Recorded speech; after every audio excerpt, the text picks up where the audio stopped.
Oh, there's one. Oh, wow. Oh my god, oh my god. Okay.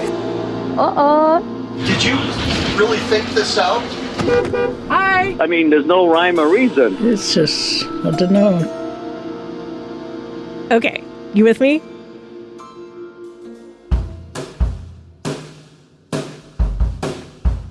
Welcome to Essential Salt from Maine Public Radio. This series is a showcase of beautifully crafted stories made by students of the SALT Institute for Documentary Studies in Portland, Maine. I'm Jess Miller from Maine Public Radio, and I'm also a SALT grad. This episode is a lot of fun, but before we get going, I want to let you know it's got some grown-up humor and themes. And the first story features a little bit of explicit talk about sex, along with some innuendo, which sounds good to me. Okay, here we go. I moved to Maine from another place, and one of the first things I noticed as I drove around here in my Subaru, looking mostly at other Subarus, is that there's a very particular license plate culture here. I grew up in places with like your standard numbers and letters, but this next story by Bianca Garcia tells us a little bit more about the drivers behind some of the wildest plates you might see in Maine. From 2023, this is Bianca Garcia's 7 Characters. We're about to go hit the Walmart. Walmart around here is nuts. Morgan and Cody are cruising around Ellsworth, chatting. I was always in warm temperatures my whole life. So I came right out and it was just billowing off of my... Wait, we missed the Vanity plate. You know? That was a Vanity plate? Yeah. Uh-oh. My life. Missed one, huh? Of course. This is what a vanity cruise looks like. It's like a joyride, but with a mission. Morgan is on the hunt for vanity plates, and Cody, his partner, running shotgun, is armed with an iPhone camera to photograph them. Morgan has always been into vanity plates. Why, you ask? Well, he'd say, there's a lot that you can do with 7 characters. Oh my god, look! Mick Taco. Miss Juju. Seahawks. Psycho? Pussy? You know, pretty frequent. Bacon. I wonder if that's a cop. No, I'm just kidding. Lob woman. She's a lobster woman. I've actually raced her before. At this point, we rolled up next to somebody in traffic who had a confusing vanity plate. Hi. What's up? What's your license plate mean? She says it's part of her husband's last name. Sounds cool. That's So lame. F***ing lame. My god, oh my god, oh my god, this is so good. Get this one and I'll tell you what it means. Oh, yeah. So the owner of this car, his name is John. Is that him? No, I wish it was. Damn, he works here, I think. So, he's bisexual. He used to own a car, so it was a Subaru. His license plate was on my way for ass. It was, amazing. Now, he's probably gonna get pissed. Fuck it, though. I eat kitty from the back. IEK-FTV. There's no way. We're gonna go look at the back. It takes a special type of person to know what 7 characters really sums them up, let alone to want to billboard it to the entire world, or at least whoever's stuck behind you in traffic. Morgan is that kind of person. He's got quite a collection of vanity plates. Here's the lineup. First, in memoriam, Morgan's Corvette. It's in storage right now, but it's with us in spirit. It was originally a wedding gift to his parents, but they later got divorced. Morgan thought it was only right to name it Prenup. Until recently, there was a minivan that spelled "We Caved," as in... I said I would never own a minivan. We caved and purchased one. In the back of their narrow driveway, blocked in by the other cars, is Cody's 1995 Ford F-250 with Yesca. Yessca, which is a Mexican term for marijuana. Then there's the pride and joy of the fleet, parked street side in overflow. The 2006 Chevy Equinox. This is the power bottom. PWR BTM. If you're not getting the reference, the rear license plate cover can clue you in. It has, "I'm so gay I can't even drive straight." He had to explain what it meant to the DMV. And they asked what it meant, and I said Peter, Wayne, Robert, Bob, Tom, and Mike. The lady thought it was the best thing in the world. You know, she was an older lady and I just didn't want to ruin her day. She approved it. They sent it to me. And I've had that plate since 2016. Before the plate was on the Chevy, it was A on 1999 Mercury Grand Marquis. It was a car from Florida. I tried to get the license plate power bottom in the state of Florida. Instant deny. The state of Maine loved it. More accurately, the state didn't really care. In 2015, right before Morgan got the power bottom plate, Maine repealed their vanity plate regulations and became an everything goes state. In 2021, the Secretary of State, Shenna Bellows, reinstated those laws. So I called her for comment. Hello. Hi. Yes. Is this Blanca? Yes, this is Bianca. Bianca, sorry. So through this reporting process, I encountered somebody who had the plate PWR BTM, meaning power bottom. What are your reactions to that? As Secretary of State, my job is to implement the law. If you can't say it on commercial radio, then really the state of Maine should not be required to print it and place it on a license plate. Before the laws changed in 2021, some Mainers were apparently complaining about the offensive plates out on the road. The criteria for administering vanity plates says no to profane or obscene language. Specifically, it asks, is it a public nuisance? And is it sexual in a way that, quote, lacks serious literary, artistic, political, or scientific value? By those accounts, power bottom might be a goner. Having that plate is such a huge part of Morgan's identity. If you want my license plate, come and get it. Bring your screwdriver, because I ain't taking it off my vehicle until it comes off. And his career.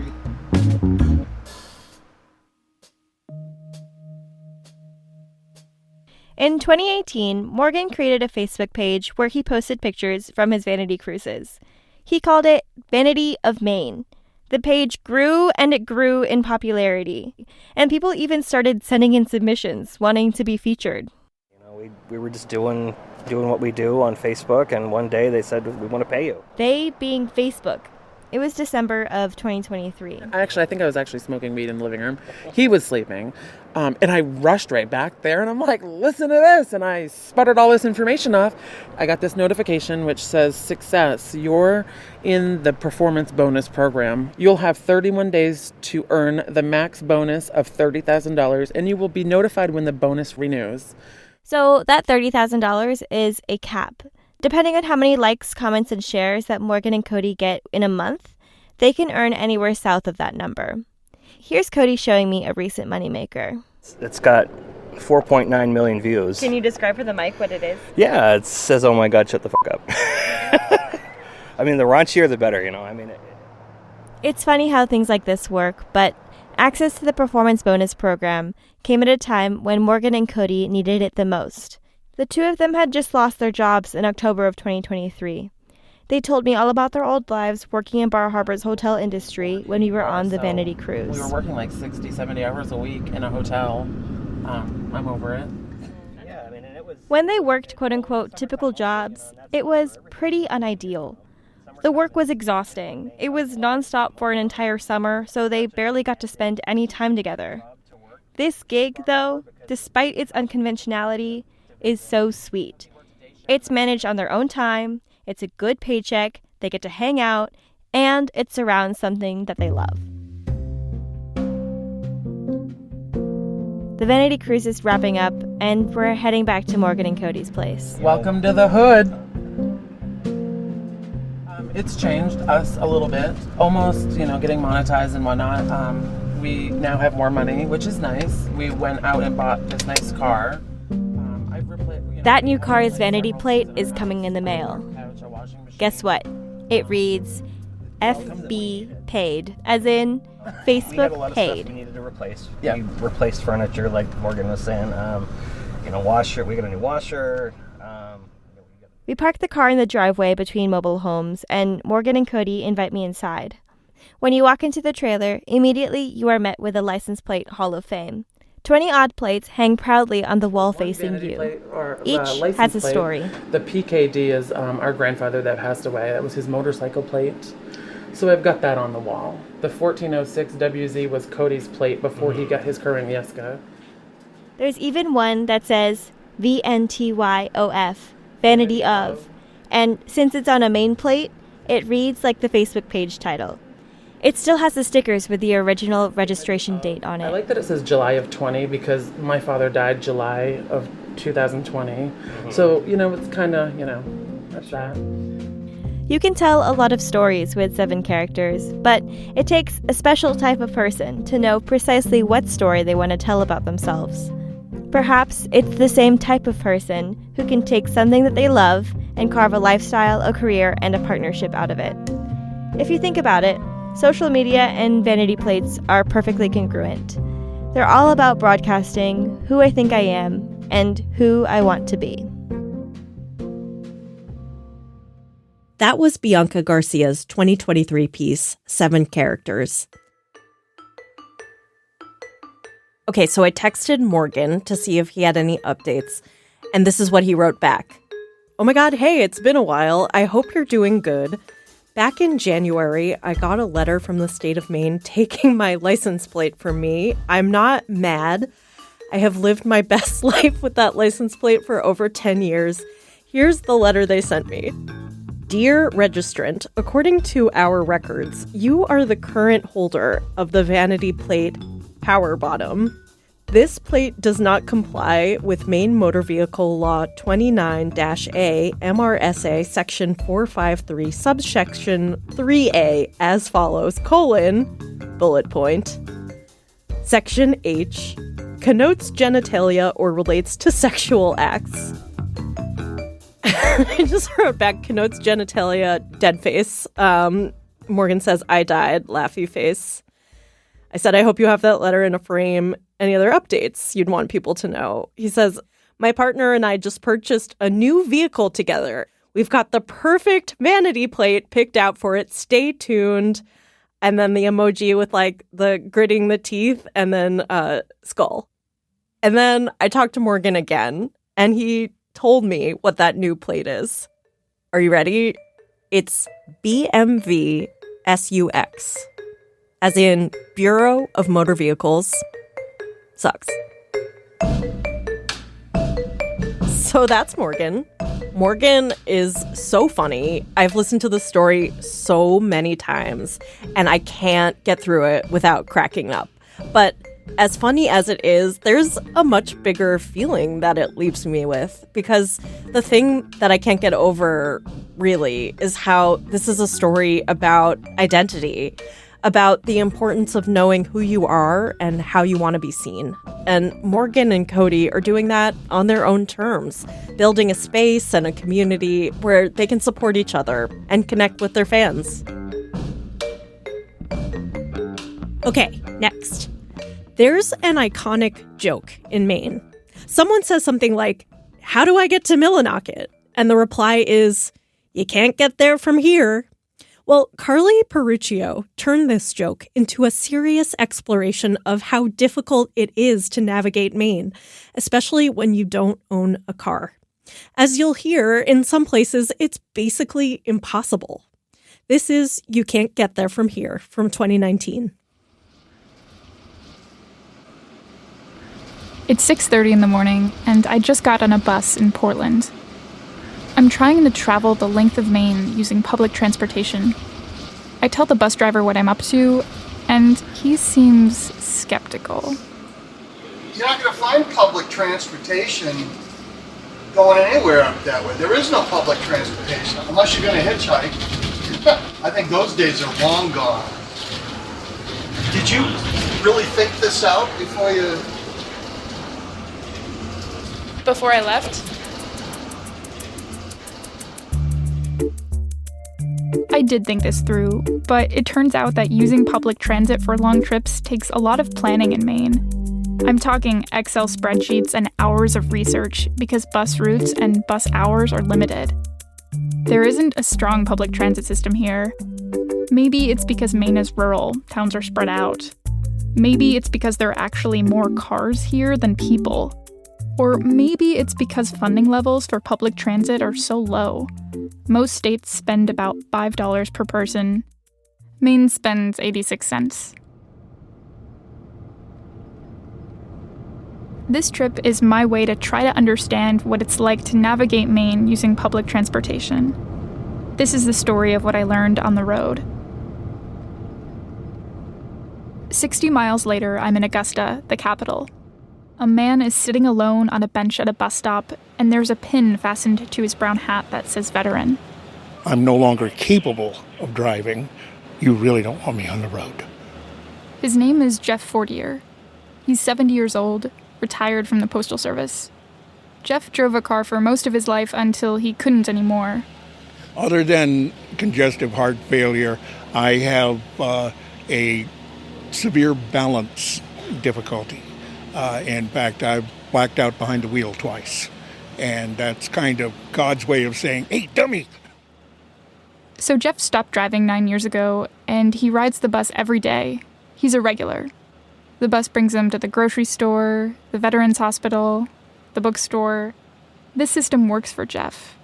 But even still. What is it like to live in Maine without a car? Feel trapped sometimes. Trapped because the bus doesn't go everywhere.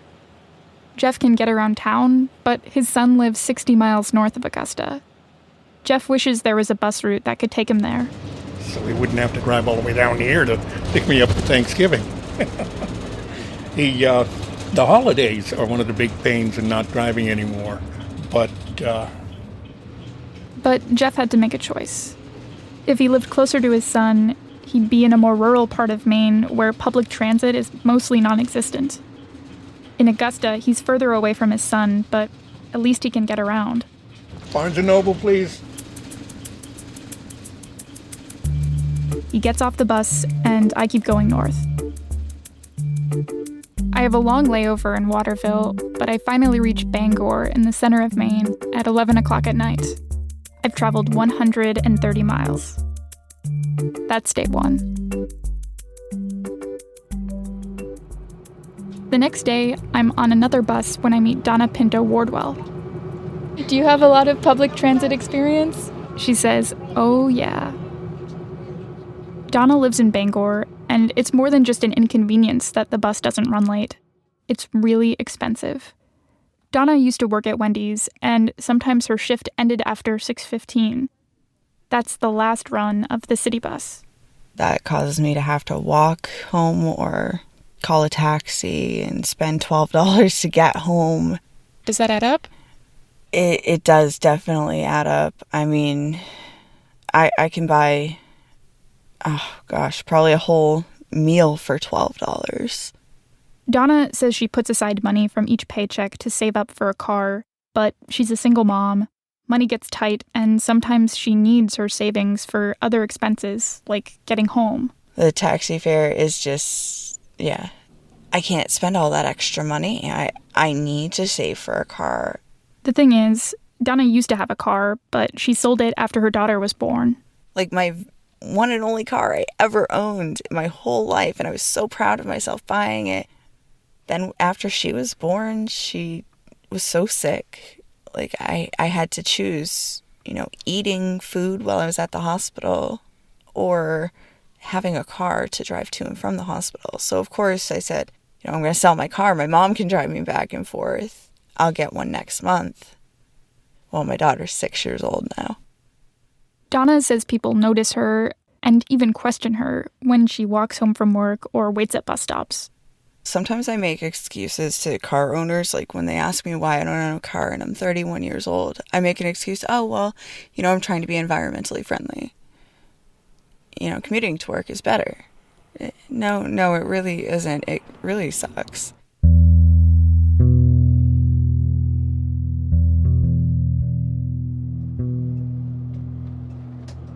Only one bus goes between Bangor and northern Maine. It runs once a day in both directions, and there's a town where it always stops. We're coming into the big metropolis of Holton. We'll take a 10-minute pause for the cause. Remember, if you're hungry, don't go to the restaurant. It just takes too much time. Holton's a small town near the Canadian border. It's late, just past 9 o'clock, and this gas station is busy tonight. Two men are standing near a car that says U.S. Customs and Border Patrol, and they walk over to the bus as soon as it parks. It's almost like they've been waiting for us. One of the Border Patrol agents comes on board. He walks the length of the aisle and opens the bathroom door. No one's there. Then he turns and walks to the front of the bus. He asks each passenger along the way if they're a U.S. citizen. Eventually, he gets to me. Are you born in the United States? Am I required to answer that?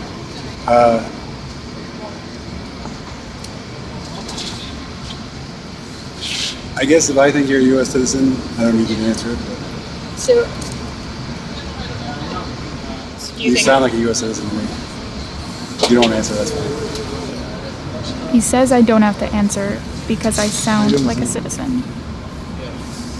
Sorry about it. You born in the United States? Were you born in the U.S.? Thank you. That's definitely discriminating because, for one, you could be a citizen and be bilingual.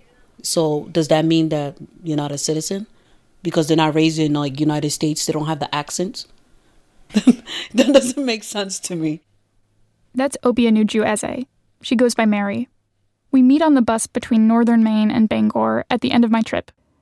Mary takes this bus a lot. She's a nursing student at the University of Maine at Fort Kent, but her family lives in Boston. She has a car but hates driving long distances, and the flight's expensive. So Mary takes the bus home. She's done the trip 6 times this year, and Border Patrol's been in Holton every time. She tells me that one time she and her 4-year-old son were sitting near the back of the bus, and the routine was the same. An agent asked passengers if they were citizens, everybody said yes, and he moved on.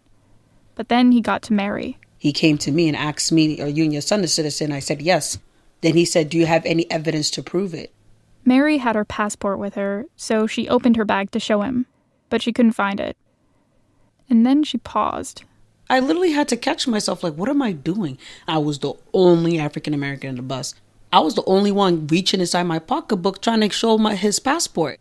So Mary stopped looking for it. So then I looked up to him. I said, I can't find it right now. You could look up my name and date of birth. The agent said okay, and then he walked away. But I wonder, it's like, do we have the right to answer? I'm really curious. It's like, do we have the right to answer that? What if I said no? What happens? What do you think would happen if you said no? They would probably want to, like, detain me to see further if I'm an illegal immigrant.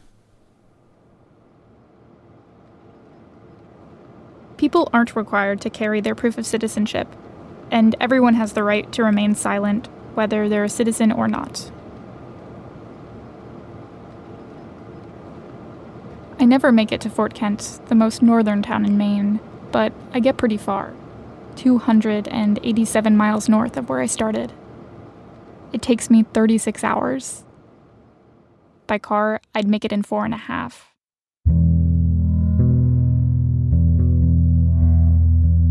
Public transit gives over 6 million rides each year in Maine. It serves people every day. But sometimes you actually cannot get there from here. Maybe the bus route doesn't exist yet, or the trip costs too much. And some people using public transportation in Maine may never reach their destinations at all.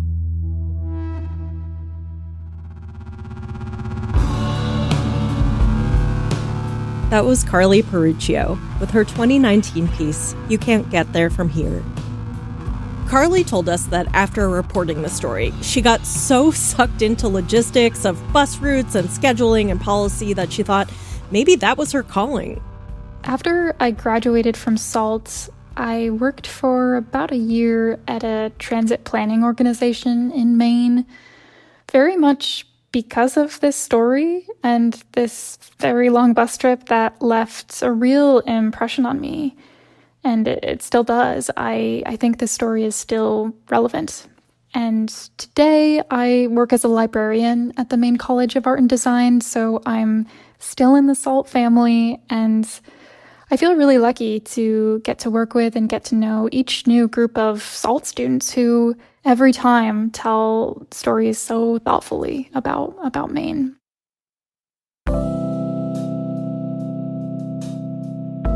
This was episode 3 of a 6-part series. In our next episode, an unbelievable story. One day I was cooking some butter beans, green butter beans, sliced tomatoes, and a little bit of rice. About a friend who agrees to a favor. I said, Meg, you know I'll do anything for you. But then she hears what the favor is. I said, no, don't you do that to me. It turns out that keeping that promise created a scandal that made headlines and triggered an investigation by state police.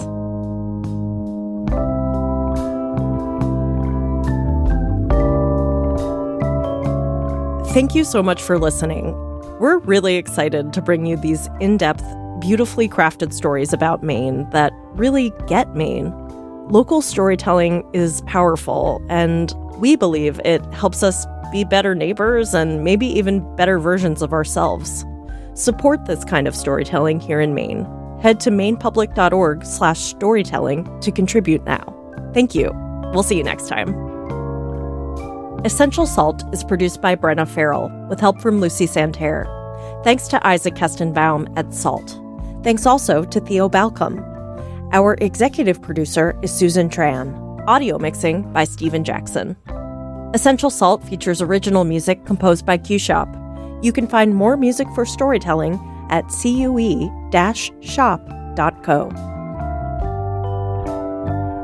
Support for Essential Salt comes from St. Mary's Health System in Lewiston, growing and evolving to best serve the needs of the community since 1888.